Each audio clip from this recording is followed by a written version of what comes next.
Fala, pessoas! Bom dia, boa tarde, boa noite, enfim, boa madrugada, bons dias, bons tempos, enfim, sejam felizes, que isso é o que importa, estudando, aprendendo, conhecendo e, claro, né, torcendo muito, rezando muito para que esses dias de pandemia, né, fiquem para trás, fazendo parte apenas da nossa história.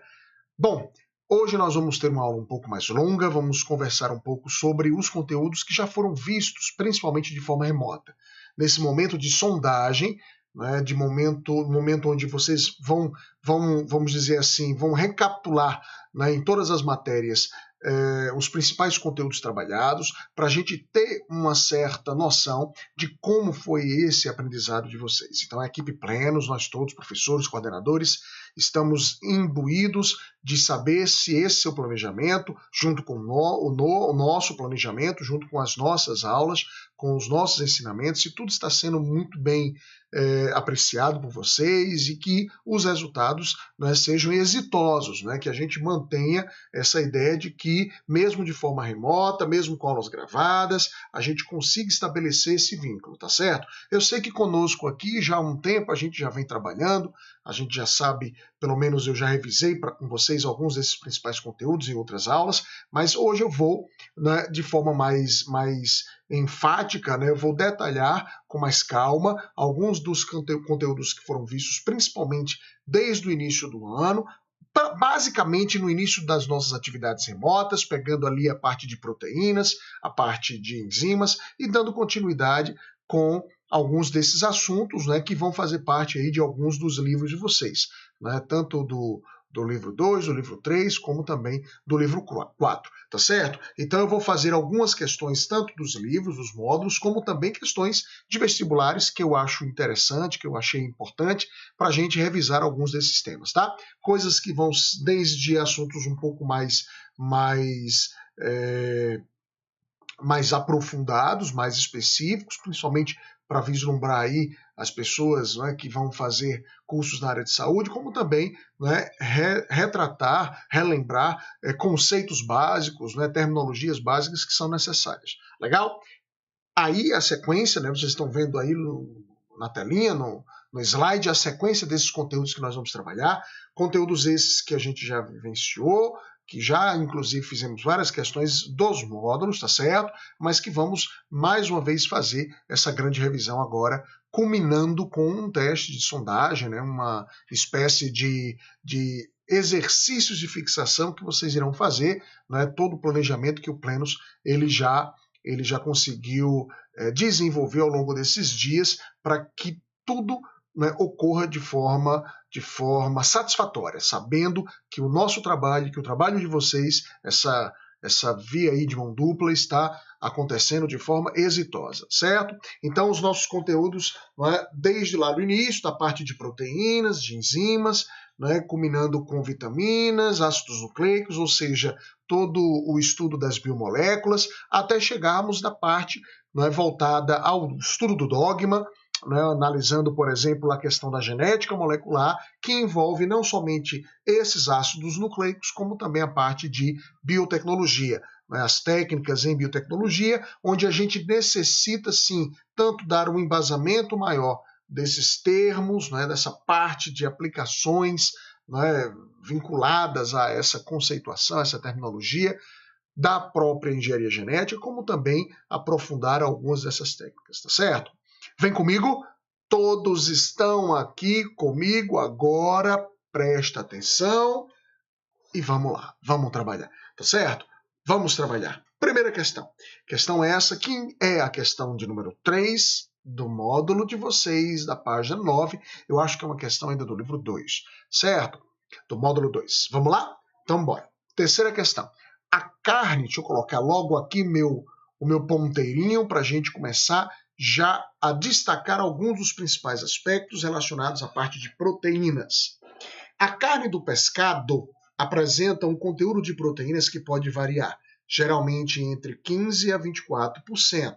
Certo? Pescado, peixe, assim como a carne vermelha, assim como ovos, leite, são todos alimentos fontes de proteínas. No músculo do peixe existem proteínas como a actina e miosina. São proteínas que vão participar, lembre disso, das chamadas funções motoras, ou seja, toda a contração das células musculares depende dessas proteínas, actina e miosina. Sobre as proteínas são feitas as seguintes afirmações. Vamos lá. Número 1. São biomoléculas, certo? Formadas por monômeros. Não esquece, o que são monômeros, Adalto? O monômero é a unidade, não esquece disso. É a molécula que representa aquele grupo. Como a proteína ela é um polímero, então ela é formada por vários monômeros, certo? E esses monômeros, eles apresentam um caráter anfótero, se ligue. Lembra disso aí, pessoas. O aminoácido é justamente esse monômero. Monômero que tanto apresenta um grupamento amino, como vocês estão vendo aqui na telinha, né? Aqui logo do meu ladinho, vocês estão vendo que o aminoácido ele é formado por um grupamento carboxila, que é justamente esse grupamento aqui, e um grupamento amino, que é esse grupamento aqui, certo? Então, quando a gente observa esse aminoácido, inclusive é importante a gente destacar que esse aminoácido se encontra na forma ionizada, estão vendo? Se encontra na forma ionizada, significa dizer que esse aminoácido, portanto, ele apresenta o que a gente chama de função iônica, ou seja, é um aminoácido que tanto apresenta uma acidez com doação de prótons, como também uma basicidade com aquisição, com recebimento de prótons. Aqui era OH, perde seu hidrogênio, aqui era NH2, ganha seu hidrogênio, fica NH3+. Logo, se você tem, queridos amigos, se você tem uma molécula, aí você não pode esquecer da questão química, conceitual. Se você tem uma molécula que apresenta tanto um radical ácido como básico, então essa molécula ela é chamada de anfótera. Legal? Sendo um anfótero, portanto, você tem uma alternativa que está correta. Tem uma acidez e uma basicidade. Os aminoácidos são os monômeros das proteínas. Legal? A representação do grupo ácido ionizado nos monômeros citados no item anterior é o NH3, amores. Ó, NH3 recebe o hidrogênio. Se o NH3 recebe, ele não é por exemplo, um radical que terá propriedades ácidas, e sim que terá propriedades básicas. É importante que você, inclusive, absorva a ideia de que o grupamento amino é a nossa base orgânica. Legal? Então está errado. 1 está certo, 2 errado. 3. Actina e miosina são proteínas responsáveis pelo transporte de oxigênio nas células. Não, por favor, transporte de oxigênio. Ó, o erro está aqui, queridos. Transporte de oxigênio, quem faz é a hemoglobina. Lembra da hemoglobina? É uma proteína que no sangue transporta o oxigênio. No músculo, quem faz esse transporte é a mioglobina, é uma outra proteína. Legal? 4. Numa molécula de proteína, existem várias ligações peptídicas formadas por meio da reação entre um grupo carboxila e o grupo amina. Vamos ver? Observe aqui, ó. Se você olha esses dois aminoácidos, a gente percebe que a ligação envolve esse grupamento aqui, ó, que é o grupamento carboxila com o grupamento amino do outro aminoácido. Eu vou retirar um hidrogênio com uma hidroxila, tá aqui a mancha amarela, para a gente destacar essa ligação, formando, portanto, isso que a gente chama de ligação, tá aqui ela, ó, tá aqui ela, a ligação peptídica, unindo esse aminoácido com esse. Observe que unindo os dois aminoácidos, você vai perder uma molécula de água. A molécula de água, portanto, indica que a nossa reação é uma reação de ligação de síntese por desidratação. Sendo uma ligação de síntese por desidratação, você tem uma polimerização. As proteínas, portanto, são polímeros de aminoácidos que são unidos através da perda de água. Resposta correta, portanto, apenas 1 em 4, letra C, de conhecimento, de capacidade de revisão. Legal? Então não esquece. Polímero de aminoácidos apresenta estrutura primária, secundária, terciária e quaternária. Aminoácidos são moléculas anfóteras, são encontrados em carnes, ovos, leites, são obtidos, portanto, bem a partir da fonte animal, mas as plantas também têm plantas que são ricas em aminoácidos, como a soja, o feijão, as leguminosas de uma forma geral. Show! Beleza! Tranquilidade. Valeu. Vamos embora? Vamos para mais uma? Vamos para a quarta questão. Uma questão, ó, lembra? Uma questãozinha muito legal, a questão, ó, do Enem, queridos, Enem 2010. Vamos lá. Alguns fatores podem alterar a rapidez das reações químicas. A seguir, destacam-se 3 exemplos no contexto da preparação e da conservação de alimentos. Queridos, essa questão é uma questão que se encontra na página 16 do livro de vocês, do módulo 2, acredito, 2 ou 3, não me lembro agora, e é uma questão sobre enzimas. Não se esqueçam que as enzimas, elas são biocatalisadores. O que é isso, Adalto? Uma enzima é uma proteína com função de aumento da aceleração da velocidade das equações químicas. Então, uma reação química, ela necessita de um catalisador para que haja uma transformação, né, daquela matéria reagente. Então, os nossos catalisadores naturais, quem são? Isso são as enzimas. São chamadas, portanto, de biocatalisadores. Tudo bem? São biomoléculas, são sintetizadas, inclusive a gente vai ver, né, pelo nosso código genético, né, a gente tem um código genético que favorece essa síntese. E essas biomoléculas, meus queridos amigos, são proteínas, mas não quer dizer que não existam enzimas com outra natureza química. Existem grupos de enzimas como as riboases, que são enzimas formadas por nucleotídeos. Legal? Bora lá. Número 1. Aí ele diz, destacam-se aqui os fatores que vão influenciar. Vê só. A maioria dos produtos alimentícios se conserva por muito mais tempo quando submetidos à refrigeração. Estamos falando de temperatura. Esse procedimento, ó, diminui a rapidez das reações, que contribui para a degradação de certos alimentos. Muito bom! Lembra, a temperatura é um fator de influência na atividade enzimática. Certo? Não esqueçam disso. A gente diz que a temperatura, ela termina sendo um fator de influência importante, colocando, por exemplo, um gráfico aqui, ó, né? A gente vai ver que a temperatura, à medida em que ela aumenta, a gente tem um aumento da atividade, né, da ação enzimática. Só que chega um determinado momento aqui, onde você chega a um ponto, né, dá para a gente ver aqui nesse gráficozinho que está aqui logo do meu lado, esse pontozinho aqui, ó, o ponto de atividade máxima daquela ação enzimática. Se eu continuo aumentando essa temperatura, o meu eixo das abscissas aqui, que eu estou fazendo em θ graus Celsius, se eu continuo aumentando aqui essa temperatura, a gente vai perceber que a minha atividade, ela tende a cair. E, obviamente, se tende a cair, significa dizer que você tende a ter uma desnaturação da molécula. Então, cuidado com isso, certo? Febres muito intensas podem ser extremamente preocupantes, principalmente em crianças. Ok, pessoas? 2. Um procedimento muito comum utilizado em prática de culinária é o corte de alimentos para acelerar seu cozimento. Ou seja, se eu corto o alimento, pessoas, eu vou aumentar o que a gente chama de superfície de contato. Na química, no estudo da cinética química, a gente vai ver isso.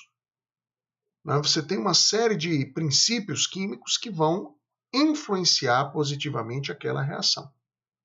Então, caso não se tenha uma panela de pressão para aumentar a pressão, lembrar dos princípios lá de Le Chatelier, lembra disso? Aqui a gente pode sim acelerar esse cozimento fazendo um corte dos alimentos, aumentando, portanto, a superfície de contato, fazendo com que aquela concentração, né, daquele substrato ele aumente e isso favorece a atividade enzimática. Na preparação 3, na preparação dos iogurtes, adicionam-se ao leite bactérias produtoras de enzimas que aceleram as reações envolvendo açúcares e proteínas lácteas. Pessoas, nesse caso aqui, ó, estamos falando, ó, de enzimas produzidas por bactérias. Então eu estou falando do acréscimo dos próprios catalisadores, que nesse caso são moléculas, não é, obtidas dos seres vivos que vão acelerar a nossa reação. Certo? Então, com base no texto, quais são os fatores que influenciam a rapidez das transformações relacionadas em 1, 2 e 3? Você tem temperatura, claro, então a gente já mata aqui, ó, ou é a letra A, ou é a letra C, ou é a letra E. Né? Já temos aqui a temperatura. Superfície de contato, sim, né? A gente vem observando que quando há o aumento da superfície de contato, né? Por exemplo, a gente aumenta potencialmente, né, a velocidade daquela reação. A letra E, ele até coloca aqui, ó, a concentração, né, do substrato. Lembra que quando a gente aumenta a concentração, eu vou adicionar mais soluto naquele determinado tipo de reação, que não é o caso aqui. Eu não estou aumentando a concentração adicionando soluto. Eu estou separando aqueles biocomponentes, aumentando a superfície de contato. Legal? Beleza? Certo? Então a superfície de contato ela aumenta, e não a concentração. Eu acho até que eu falei anteriormente concentração, não foi? Mas não, superfície de contato faz parte da velocidade, do aumento da velocidade das reações, da cinética química. E por fim, ó, eu vou incluir aqui catalisadores. Então, provavelmente a minha resposta certa é justamente a letra C. Legal? Os catalisadores que são obtidos a partir das bactérias. Ok, pessoas? Então, para ninguém ter dúvidas, não é concentração que eu aumento, porque a concentração ela necessitaria do aumento da quantidade de soluto. Mas, para não perder o nosso ensejo de revisão, se eu estabeleço aqui um gráfico onde eu vou avaliar a atividade enzimática na presença da concentração do substrato, o meu gráfico que se estabelece é esse aqui, ó, pessoas. Ou seja, à medida em que eu aumento essa atividade enzimática, ou melhor, à medida em que eu aumento essa concentração do substrato X, eu aumento a atividade enzimática até um determinado momento. Está vendo aqui? Ó? Nesse ponto aqui, a minha velocidade ela passa a ser máxima, e essa velocidade máxima, obviamente, ela não se altera mesmo eu aumentando a concentração desse substrato. Ok, pessoas? Legal? Então é um perfil gráfico importante quando a gente analisa os fatores de influência das enzimas, ok?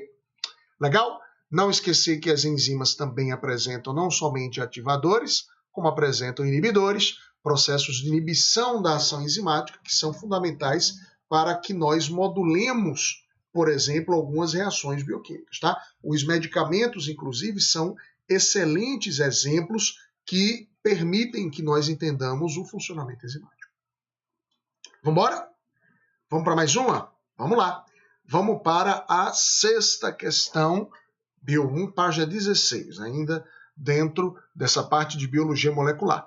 Falamos de proteínas, falamos de enzimas, agora vamos falar de vitaminas, ok? Um assunto importante, tá? Presta bem atenção, esse enunciado ele vai tratar um pouco de uma importantíssima função das vitaminas, que é a função antioxidante. Função essa que a gente precisa entender bem direitinho para você não confundir.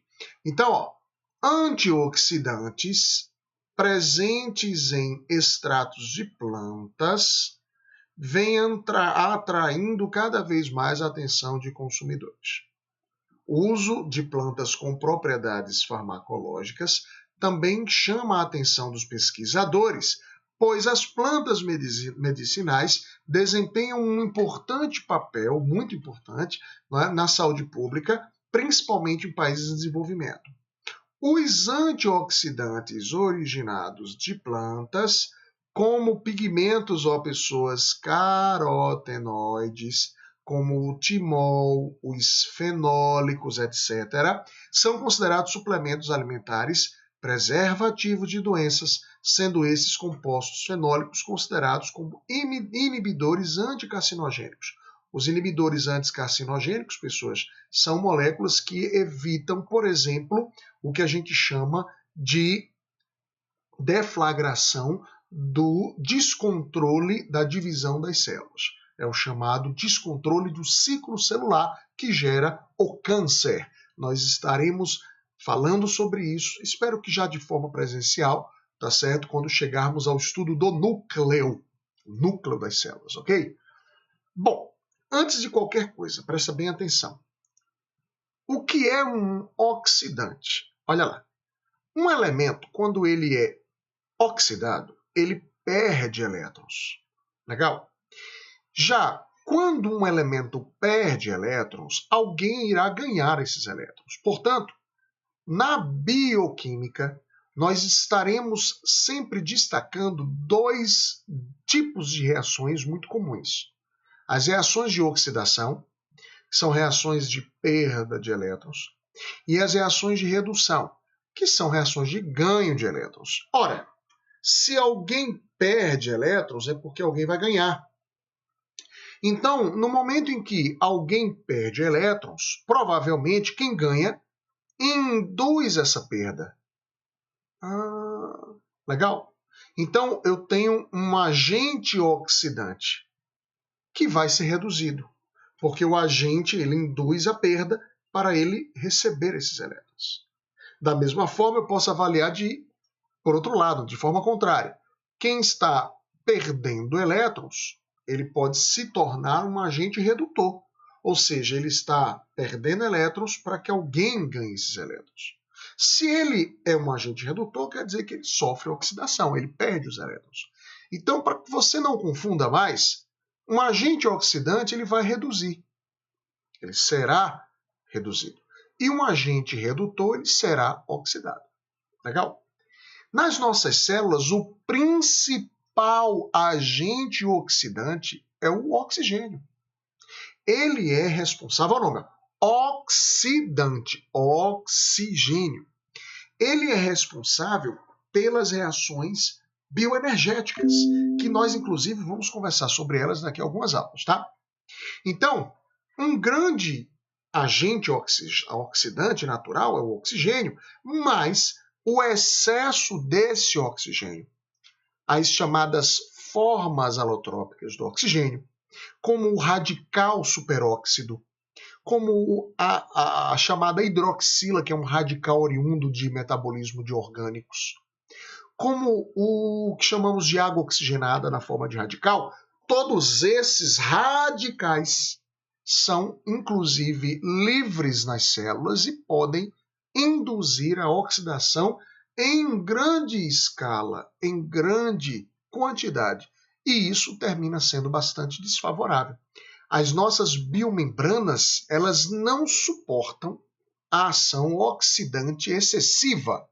Então, o que chamamos de estresse oxidativo precisa ser evitado. Ok?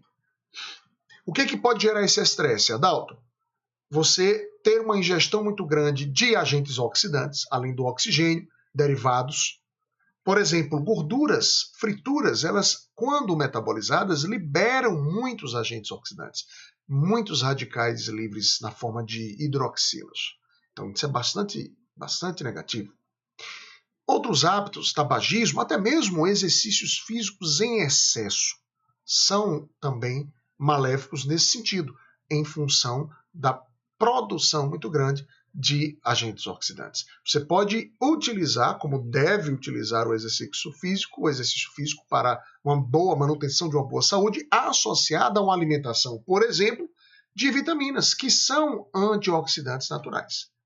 A vitamina, ela bloqueia essa ação antioxidante. Como, Adalto?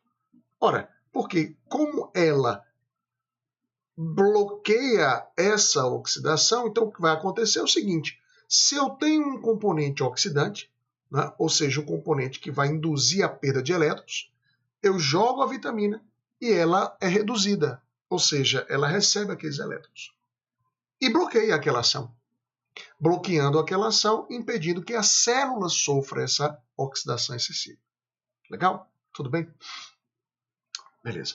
Quais são as principais moléculas, Adalto, que são chamadas de vitaminas antioxidantes? Vou colocar aqui, ó, no finalzinho. Ó.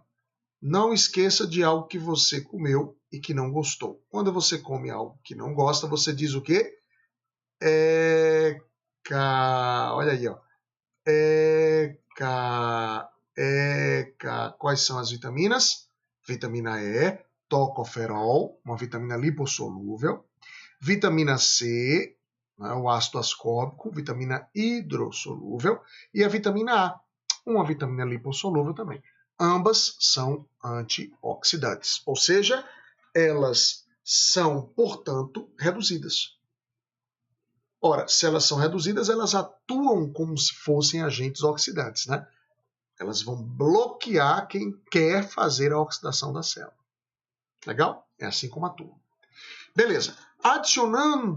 Adicionalmente, foi observado que a ação de antioxidantes presentes em alimentos como frutas, como vegetais, que são fontes principalmente de vitaminas hidrossolúveis, também das lipo, mas mais das hidro, promovem a prevenção contra patologias como câncer ou doenças cardiovasculares, beleza?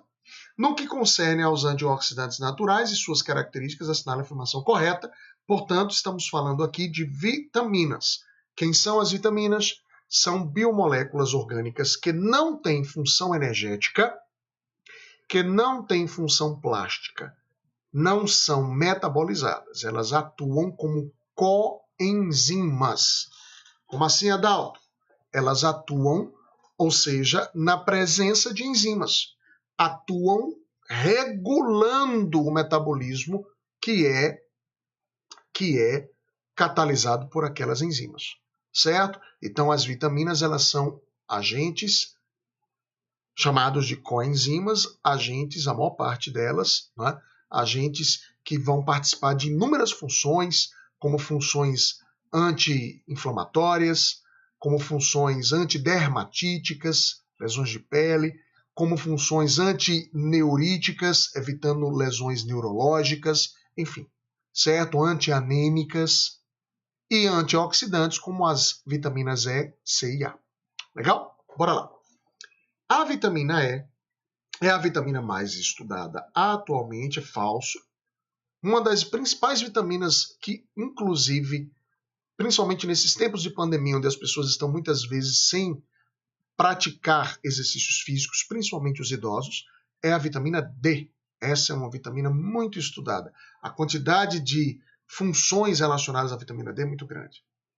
E trata-se de uma substância hidrossolúvel. Falso, as vitaminas E, D, A e K são lipossolúveis, ok? Então, falso, vou colocar um xizinho aqui.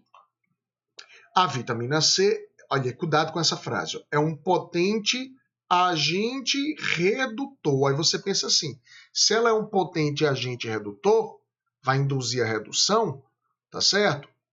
Ora, então é porque ela sofre oxidação. Ela vai perder elétrons para reduzir alguém? Não, é o contrário. Ela vai ser reduzida e, portanto, ela age como um agente oxidante. Legal? É por isso que ela é um antioxidante. Ela bloqueia quem é oxidante. Como? Sendo reduzida. Então, a vitamina C, ela sofre a redução. Ela não é um agente redutor. Ela atua como um agente oxidante. Então, ela aqui, a gente poderia dizer, a vitamina C, ela é uma vitamina que sofre redução, atuando como agente oxidante. Mas aí ele diz o contrário, é um potente agente redutor e pode ser sintetizada dentro do nosso organismo. Falso. Além de ser, né, além de sofrer a redução, ela sofre justamente porque ela bloqueia. Ela vai lá no agente oxidante que está tirando os elétrons daquele componente, daquela biomolécula, ela vai lá e bloqueia aqueles elétrons, recebendo esses elétrons e, portanto, sendo reduzida, bloqueando a ação do agente. Legal? Letra C. Os flavonoides são principalmente moléculas do grupo do complexo B, principalmente um grupo de flavomoléculas, são as riboflavinas, que vão participar do complexo B com uma ação terapêutica importante, porque são anti-inflamatórios. Aí ele diz, os flavonoides atuam como agentes terapêuticos e são pigmentos naturais presentes nos vegetais. Quem é, por exemplo, quem tem dentro do grupo de alimentos vegetais, as hortaliças, enfim, quem tem muita cor, muita pigmentação, é riquíssima em vitaminas do grupo do complexo B, em flavonoides, certo? São as flavinas, que são moléculas que vão ter essa ação, não somente terapêutica, anti-inflamatória, mas energética, enfim. Então, certo, até então a letra C está coerente. Letra D. O ácido ascórbico, que é a vitamina C, é um excelente oxidante. Opa! Que previne, beleza, né? Que previne muitas doenças. Ah, o erro está aqui, ó. Neurodegenerativas. Aqui o erro está vinculado à função de um grupo de vitaminas, de uma vitamina em especial, à ação neurodegenerativa, ou seja, antineurítica. E esse grupo é o grupo do complexo B, especificamente a vitamina B9, que é conhecida como ácido fólico.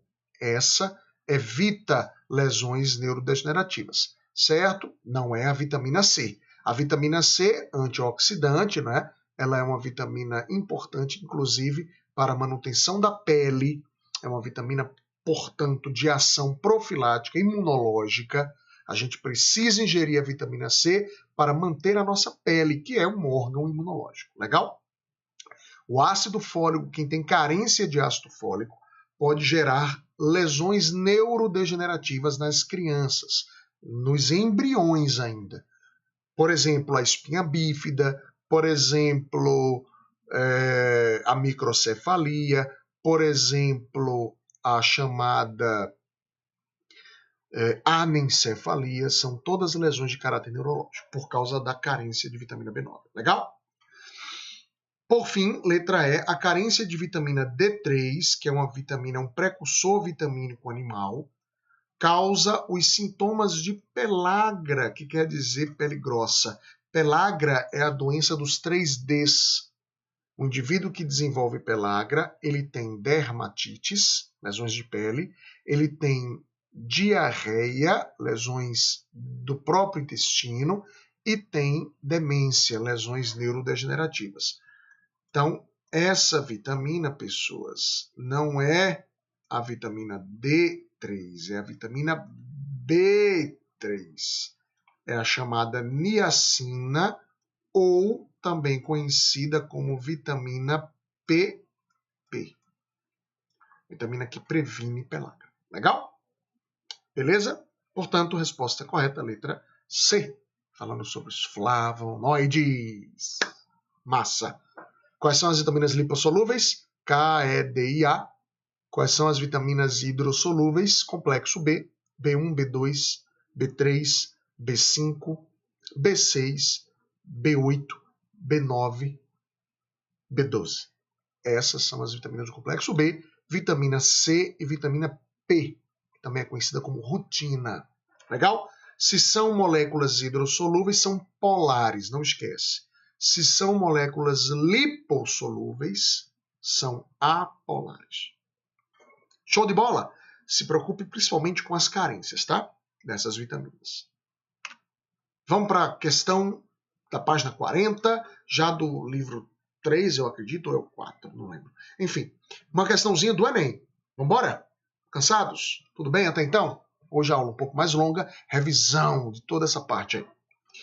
Em 1950, Eulrin Chargaff e colaboradores estudavam a composição química do DNA. Olha que legal. O nosso DNA, falando agora um pouco dessa molécula tão importante para a nossa genética.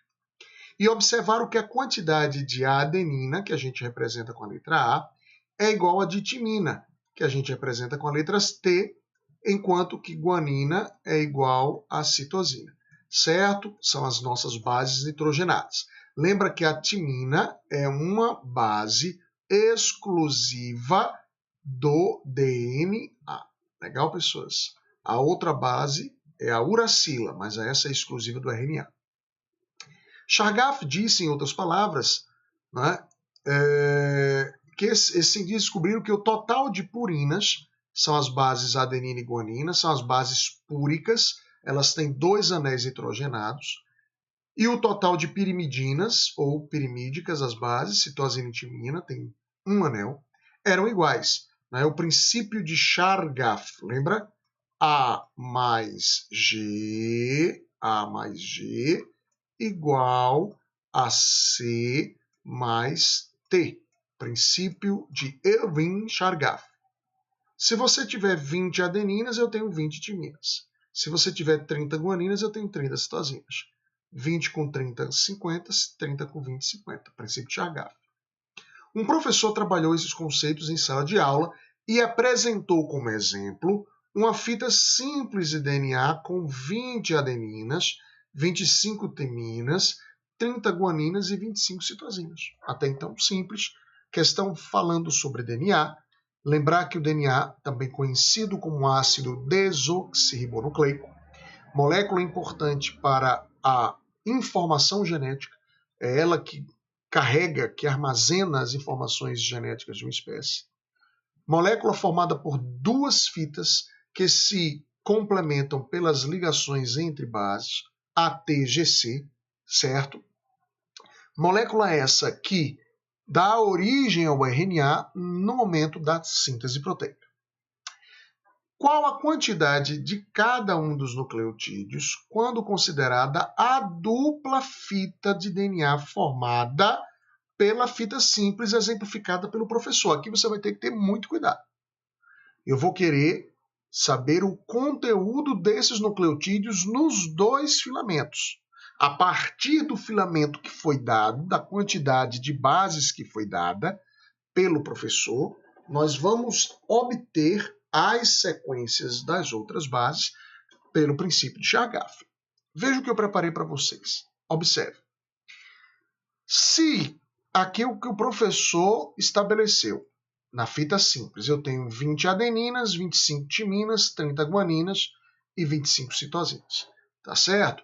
Deixa eu apagar aqui o que tinha antes escrito. Vamos fazer de novo. Aqui, ó. Pronto. Beleza? Se eu tenho 20 adeninas, então eu vou ter, como o princípio de Chargaff se mantém, 20 timinas. Se eu tenho 25 timinas, eu vou ter 25 adeninas. Se eu tenho 30 guaninas, 30 citosinas. Se eu tenho 25 guaninas, citosinas, 25 guaninas. Ele quer saber o total das bases em ambos os filamentos do DNA. Logo, de adeninas eu vou ter 20 mais 25, dá 45. De timinas eu vou ter 25 mais 20, dá 45. De guaninas eu tenho 30 mais 25, dá 55. De citosinas, 25 mais 25, tá aqui, eu tenho 55. Legal? Tudo bem até então? Ok, pessoas? Observem que a soma ela vai ser sempre igual. 45 com 55, bases púricas, você tem 100. 45 com 55, bases pirimídicas, você tem 100. Então, o somatório das bases púricas é igual ao somatório das bases pirimídicas. Ok? Aí ele quer saber, justamente, aí, a partir dessa análise, lembrando já das características do DNA, Qual seria a letra que você iria marcar? Muito bom. 45A, 45T, 55G, 55C. Ok? Show de bola? Beleza. Podemos ir adiante? Mais algumas? Vamos lá. Questão da página 41. Em 1978, o geneticista Walter Gilbert propôs os termos exons para designar as regiões de um gene que codificam a sequência de aminoácidos, e introns para as regiões que não vão traduzir nada. Ora, se esses introns não traduzem nada, a gente pode retirá-los. Lembra disso? Esse processo de retirada é chamado de splicing. To splice é cortar. Lembra do dogma? A informação genética é definida no DNA, que é transcrita em um RNA mensageiro e que será traduzida nas proteínas. Legal? Se você está dando origem a um RNA mensageiro, esse RNA mensageiro ele vai transcrever os exons. Observe aqui, aí ele coloca a ciência estima que seja 30 mil o número de genes, esse número já foi reduzido, hoje considera-se 20 mil. E o número de proteínas maior do que 100, 120. Observe aqui. Você tem aqui o meu DNA. Olhe. Veja que quando eu faço a transcrição na célula A, eu tenho esse pré-RNA aqui. Ó, tá vendo, pessoas? A parte cinza envolve os exons. Então aqui você tem um exon, aqui você tem um exon, outro, ok? Legal? Tudo bem até então? Quando você faz o splice, você vai retirar justamente os introns, mantendo os exons. Então você vai retirar, por exemplo, ó, aqui ele coloca inclusive com a mancha. Você vai retirar esse intron e vai perder todo esse pedaço. Você vai retirar, por exemplo, esse intron e vai perder todo esse pedaço. Você vai retirar esse intron e vai perder todo esse pedaço. Então veja que o transcrito maduro que você tem é esse, na célula A. E esse transcrito maduro vai justamente dar origem a essa proteína A. Diante disso, você agora, após o splicing feito na célula A, você vai comparar com o splicing que será feito na célula B. Observe que os mecanismos de splicing, de corte, eles são os mesmos. No entanto, os produtos de splicing são diferentes. Legal? Então, veja. Na célula B, observe que o meu pré-RNA, já que o DNA é o mesmo, ele mantém-se idêntico ao pré-RNA da célula A. Mas o meu splicing é diferente. Sendo diferente, se o meu splicing é diferente, observe que os trechos cortados, aqui ó, dá para a gente ver nas marcas, né? Observe que os trechos que serão cortados, né, eles vão gerar uma proteína B diferente. Ou seja, o que vai dar variabilidade àquele determinado gene são os produtos de splicing. Não é legal? Vamos tomar um cafezinho? Tudo bem? Se os meus produtos de splicing é que vão diferenciar esses RNAs que vão gerar proteínas diferentes, então essa minha variabilidade ela é obtida a partir desses splicings que podem ser alternativos. Sacou a ideia? E é por isso que muitos genes, quando a gente vai analisar a ação desses genes naquela população, a gente vê que algumas características que se expressam, alguns fenótipos que se expressam, né, são derivados, por exemplo, de alguns desses splices alternativos. Portanto, aí ele vai perguntar, né? Ele vai perguntar, ó, cadê? Aí ele vai dizer, ele vai fazer a análise, né? Ele diz a ciência estima, o número, isso ocorre, o número de proteínas é maior por causa de quê, pessoas? Ora, claro, de variantes de splice que vão, não é, que vão aumentar a variabilidade dessas proteínas. Então, onde eu tenho splice, olha aqui, letra B diz ao splice, que obviamente são cortes, montagens diferentes do mesmo RNA mensageiro, dando variabilidade àquele gene. Muito bom. Letra B.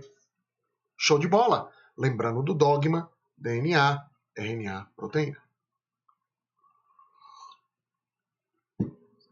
Tudo bem? Vamos para mais uma? Em 1990, foi oficialmente iniciado o Projeto Genoma, falando de biotecnologia, que visa decifrar e mapear o código genético humano. Mapear, estabelecer todo o sequenciamento do nosso DNA. Indique a alternativa errada relativa ao código genético e à síntese proteica. Lembra? Código genético é a tabela de códons que traduzem os aminoácidos. São 20 aminoácidos traduzidos por esses códons. A minha tabela tem 64 códons diferentes. Conceitos importantes, vamos lá. Ele quer a alternativa errada, relativa ao código, tá? E a síntese. Os genes são formados por ácido desoxirribonucleico e controlam a produção de proteínas da célula, determinando as características de um ser vivo. Cada gene nada mais é do que um segmento desse DNA que irá ser traduzido gerando proteína. Beleza. Todas as células do corpo têm a mesma coleção de genes. Se trata-se de uma espécie, sim. Mas, apesar disto, encontramos células com formas e funções diferentes. Sim, porque existe uma regulação desse material genético, até mesmo pelas próprias variantes de splice. A gente vai ver que algumas dessas células têm splices em alguns desses genes, né, e não tem em outras. Letra C. A mutação é uma alteração do código genético, de um organismo e pode ser provocada por radiações ou substâncias químicas. A mutação, pessoas, é uma alteração do nosso DNA. É uma mudança do nosso DNA. Sendo uma mudança do nosso DNA, quando a gente faz uma mutação, não se esqueçam, as mutações, elas terminam sendo um erro dessas moléculas e, obviamente, essas moléculas estando erradas, elas naturalmente geram proteínas modificadas, certo? Quando eu digo que é uma alteração desse DNA, eu mexo com o código, né? Obviamente, porque o código está diretamente ligado àquilo que vai ser traduzido pelo DNA. Então, se eu tenho uma sequência, por exemplo, A ao G, ela traduz um aminoácido metionina. Se eu tenho agora uma mutação e eu modifico de A ao G para A U, eu já vou ter um outro aminoácido. Então, eu modifico o código. Legal? Tudo certo. Radiação ionizante, né? As radiações, elas são bem importantes com relação a um agente físico causador de mutações. Letra D. As mudanças na programação genética de um organismo não alteram a produção de proteínas nem as suas características, pessoas. Falso, claro que altera, acabamos de ver. A engenharia genética, que é uma técnica de manipulação dos genes, pode corrigir defeitos no código genético de um organismo. Beleza? Resposta letra D. Para a gente finalizar, meus amigos, vamos a uma questão muito legal de uma das técnicas de engenharia genética, que envolve a PCR com a eletroforese.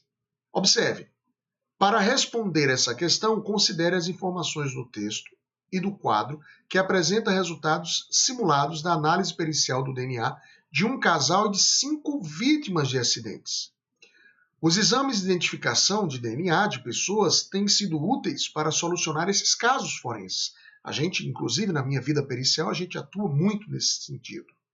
Ou de investigação de paternidade, já que se baseiam na identificação de marcas genéticas que, herdadas, devem aparecer simultaneamente no filho e em seu pai, ou em sua mãe, ou em sua mãe. A depender do que vai ser analisado, você vai justamente validar aquela suspeita ou de paternidade ou de um indivíduo que possa ter sofrido um acidente trágico através justamente das comparações dos fragmentos do DNA que são processados através da técnica de PCR, amplificação desses fragmentos com eletroforese. No pior acidente aéreo da América Latina, ocorrido com o voo da TAM, no qual 199 pessoas perderam a vida, equipes de peritos analisaram o DNA das vítimas fatais, comparando com o DNA de pessoas aparentadas e chegaram ao resultados semelhantes aos apresentados no quadro a seguir. Eu até acompanhei algumas dessas situações, dessas tragédias aí, principalmente a que eu acompanhei mais de perto foi a tragédia do voo da Air France, que caiu em Recife já faz um bom tempo.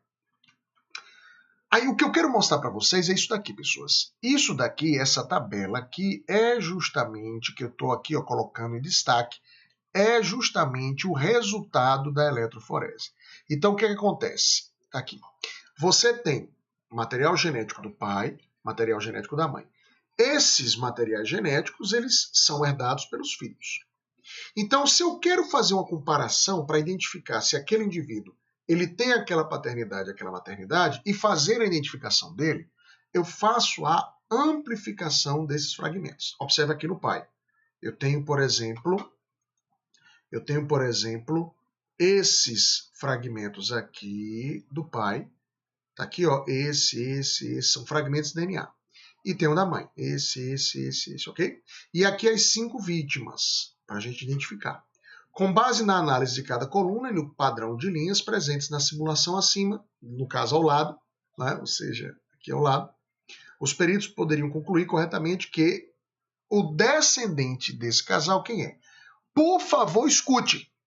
Você vai pegar e vai fazer uma espécie de marca-texto nas bandas do pai e da mãe, tá certo? Que são os nossos DNAs padrão.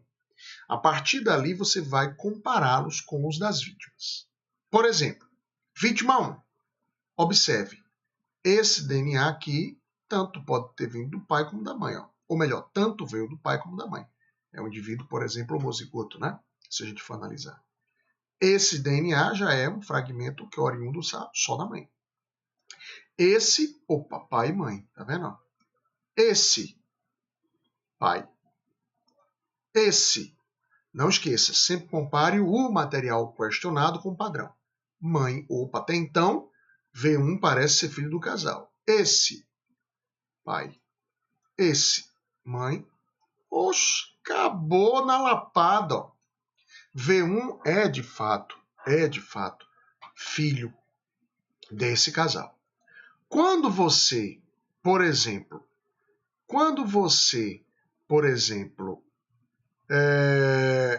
observa os outros indivíduos, você vai perceber o seguinte, ó, V2. Veja esse DNA. Esse DNA de V2 não é herdado de ninguém. Então é porque ele não é filho desse casal. V3, ó, só basta um. Basta que um desses fragmentos não seja herdado daqueles casais, daqueles indivíduos que estão sendo colocados como padrão. Se apenas um não é herdado, é porque aquele indivíduo foi oriundo de um outro encontro gamético.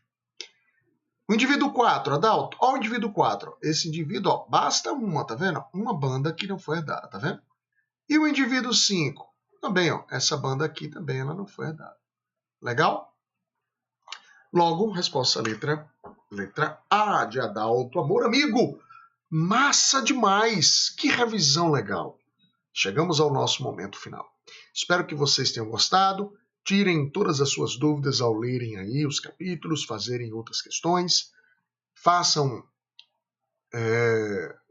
respondam as questões aí dos testes de sondagem. Sejam felizes. Quaisquer coisas, quaisquer dúvidas, né, estaremos aqui sempre para trabalhar com vocês, tá certo? Um beijo grande. Até a próxima. Tchau, tchau.